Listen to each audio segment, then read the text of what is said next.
விஜய் வச்சு படம் பண்ண நிறைய தயாரிப்பாளர்களுக்கு படம் லாஸாக தான் போயிருக்கு அப்படின்னு ஒரு தகவல் போயிட்டு இருக்குது, உண்மையா? அதெல்லாம் ஒன்றுமே கிடையாது. தமிழ் சினிமாவில் முழுக்க போய் சொல்கிறாங்க, அதெல்லாம் கிடையாது. விஜய் படம் பண்ணி எல்லா தயாரிப்பும் லாபம் தான், யாருக்கும் லாஸ் கிடையாது. அப்படி லாஸ்னால் அந்த லாஸ் அவர் ஃபேர் பண்ணுவார். ஓகே, விஜய் கொடுத்துருவார். விஜய் கொடுத்து இப்போ எங்கள் சைடு 7 கோடி ரூபா கொடுத்தாரு. ஓகே, தலைவா படத்துக்காக. தலைவா படத்தில் சம்பளம் 12 கோடி சம்பளம், அதில் 7 கோடி ரூபா திருப்பி கொடுத்துருக்காரு. ஓகே. அப்போ சம்பளம் எவ்வளோ இருக்குது? 6 ரூபா தான், 5 ரூபா தான் சம்பளம். அவர் டேட்டு கொடுத்தாரு, எங்கள் சைடு டேட்டு வேணான்ட்டார். டேட்டு கொடுத்தாரு. அடுத்த படம் சார் உங்கள் லாஸு என்னால் வந்து படம் உங்கள் லாஸுன்னா நீங்கள் அடுத்த படம் பண்ணிங்க சார் அப்படின்னு சொல்லி. இந்த டிஸ்ட்ரிபியூட்டர் பிரச்சனை, அம்மா சிவா, இந்த வேந்தர் மூவி மதன், இவங்க தான் தமிழ்நாடு தேட்டர்கள் வாங்கியிருந்தாங்க.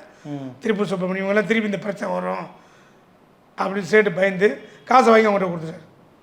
ஓகே, இந்த காசை வாங்கி அவங்களுக்கு கொடுத்தா அவர் மேட்டர் ஸ்டார்ட் பண்ணிட்டாரு. ஆமாம், ஜில்லா படம் பண்ண சௌத்ரி சார் பெரிய லாஸ் எல்லாம் கிடையாது.